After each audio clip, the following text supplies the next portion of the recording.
Kutoka mtaa wa Shaban Robert hapa Posta jijini Dar es Salaam, ni katika viunga vya ofisi ya msajili wa vyama vya siasa hapa nchini, ofisi ambayo inaongozwa sasa na Jaji Francis Mutungi. Jambo TV tumeweka kambi hapa kwa takriban siku mzima kufuatia kikao kazi ambacho kilichokuwa kimeitishwa na ofisi ya msajili dhidi ya viongozi waandamizi wa Chama cha Demokrasia na Maendeleo Chadema.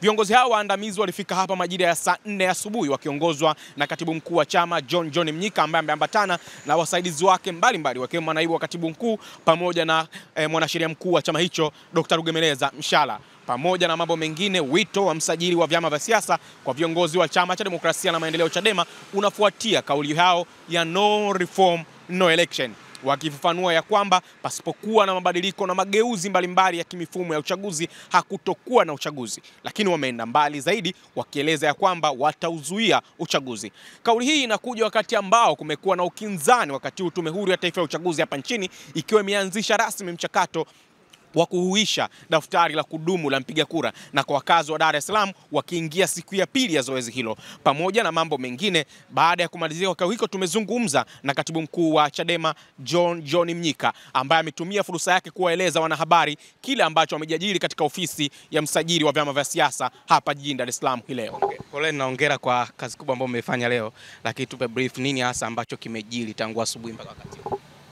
Kimsingi tulipokea mwaliko wa msajili wa vyama vya siasa kukutana na viongozi wa Chadema, viongozi wakuu, juu ya no reform no election katika muktadha wa sheria ya vyama vya siasa.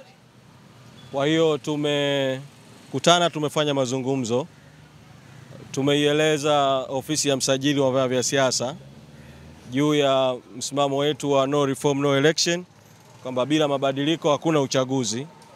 Tumeieleza ofisi msimamo huu tuliouchukua baada ya uporaji na uharibifu mkubwa wa uchaguzi wa serikali za mitaa wa mwaka 2024 na historia ya uharibifu wa chaguzi kuanzia uchaguzi wa serikali za mitaa 2019, uchaguzi mkuu wa mwaka 2020 na hatimaye kilichoitwa uchaguzi wa tarehe 27 Novemba 2024. Tumeeleza vile vile kwa kina kidogo juu ya namna ambavyo mifumo yetu ya Tanzania ya kiuchaguzi haikuwa huru kuanzia kuasisiwa kwa mfumo wa vyama vingi, namna ambavyo tume ya Nyalali iliyoundwa mwaka 91 na mapendekezo yake mwaka 92 ilivyopendekeza kwamba kabla ya kuingia kwenye mfumo wa vyama vingi na kabla ya kuingia kwenye uchaguzi wa mfumo wa vyama vingi ni lazima kufanyike mabadiliko makubwa ya kikatiba na kisheria ya kuwezesha mazingira ya mfumo wa vyama vingi vya siasa na uchaguzi huu na haki. Na tumearifu historia nzima iliyofuatia baada ya hapo mpaka ulipoanza mchakato wa katiba mpya chini ya tume ya Jaji Warioba, na namna ambavyo mchakato wa katiba ulikwama, mchakato ambao ungeiwezesha taifa kufanya reforms, mageuzi na mabadiliko ya kikatiba na ya kisheria ya kuwezesha pamoja na mambo mengine kuwa na chaguzi huru na haki. Tumeeleza vile vile kwamba baada ya uchaguzi wa mwaka 2020 au uchafuzi wa mwaka 2020, tulitarajia baada ya mwaka 2021 kuingia rais mpya, pengine kungefanyika reforms, kwa sababu baadaye rais alijinasibu na falsafa ya Fowara. Lakini tumeeleza namna ambavyo michakato yote ya kutafuta reforms kabla ya kuelekea uchaguzi kupitia mazungumzo kati ya Chadema na CCM na serikali, kupitia kikosi kazi ambacho ofisi ya msajili na yenyewe ilishiriki, haikuzalisha reforms zinazokusudiwa, na hatimaye kukapelekwa bungeni miswada 3 ya sheria na ikawa sheria ambayo kwa kweli haikuwezesha mazingira ya uchaguzi huru na haki, na matokeo yake yamejionyesha bayana katika uchaguzi wa serikali za mitaa, vijiji na vitongoji tarehe 27 Novemba 2024 kilichoitwa uchaguzi.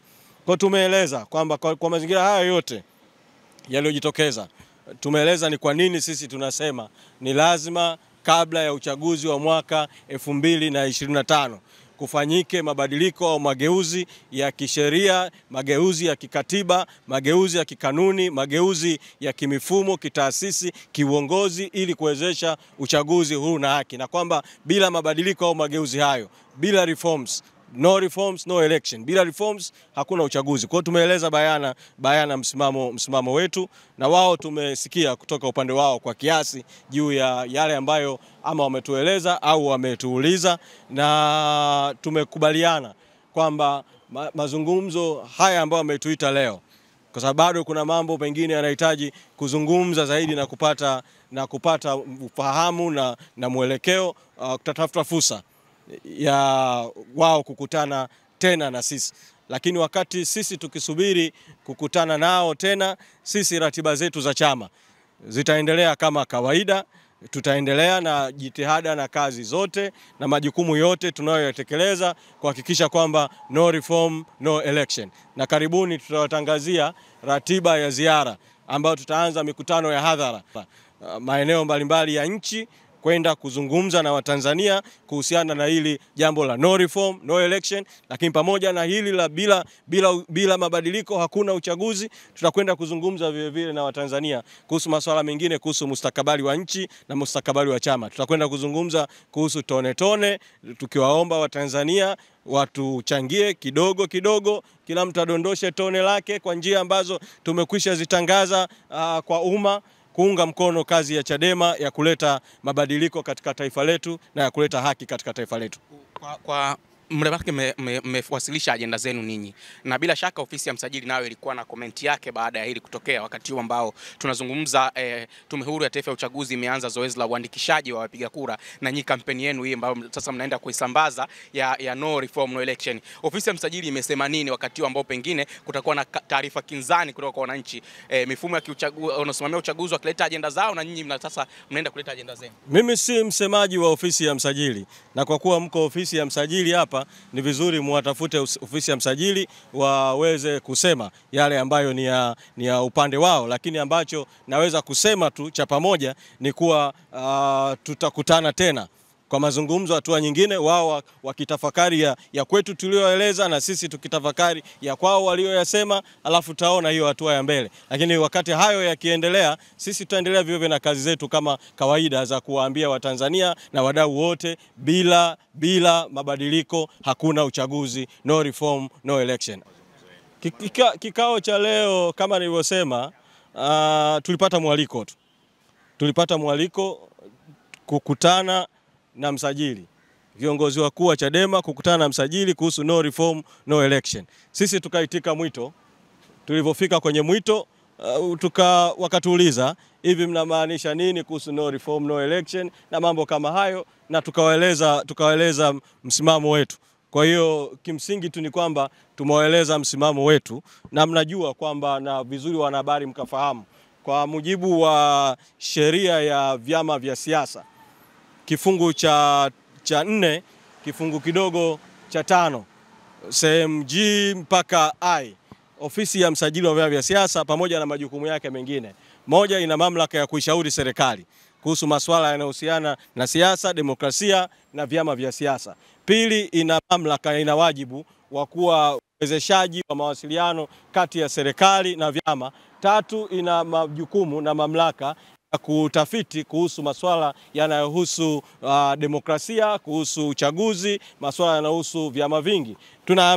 Mimi binafsi naamini kwamba baada ya kuwa wametuita na sisi tumeitika, tumewaeleza haya tuliowaeleza, tunaamini wanapaswa kuyachukulia kwa uzito ili na wao wawe na mchango kama wadau wengine tuliokutana nao wa kuwezesha kufanyika kwa mageuzi na mabadiliko kabla ya uchaguzi wa mwaka 2025. Bila mabadiliko hakuna uchaguzi, no reform no election. Tunaamini jambo hili linapaswa kukubalika na wadau wote. Sisi sauti yetu kwa tume tumeiambia tayari kwa maandishi.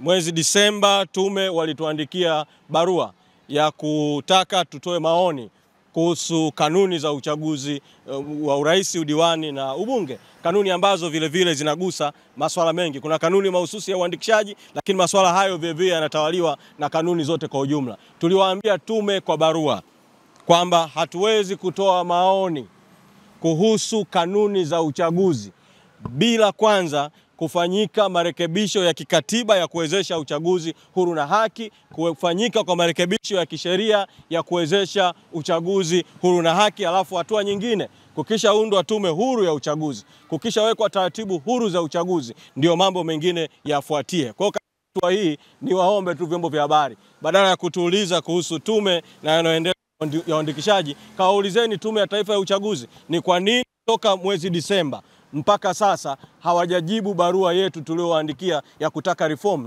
na muwaulize tume, kwa kuwa ndani ya barua tuliambia tume kwa kuwa ina mamlaka ya mawasiliano na serikali iweze kuwasiliana na serikali, waeleze kwamba wadau wa msingi wanasema kwanza zifanyike reform. Muiulize tume, je, ilifanya mawasiliano na serikali na juu hatua gani zilichukuliwa na Tume ya Taifa ya Uchaguzi. Asante. Sisi tumeshaweka msimamo bayana kwamba tunachokitaka kwa sasa ni marekebisho ya kikatiba na ya kisheria ya kuwezesha uchaguzi huru na haki kabla ya hatua nyingine zozote zinazohusiana na uchaguzi. Kwa hiyo huo ndio msimamo ambao tumeueleza bayana, na tunataka wadau wote watuelewe kwamba bila mabadiliko hakuna uchaguzi, no reform, no election. Asante sana.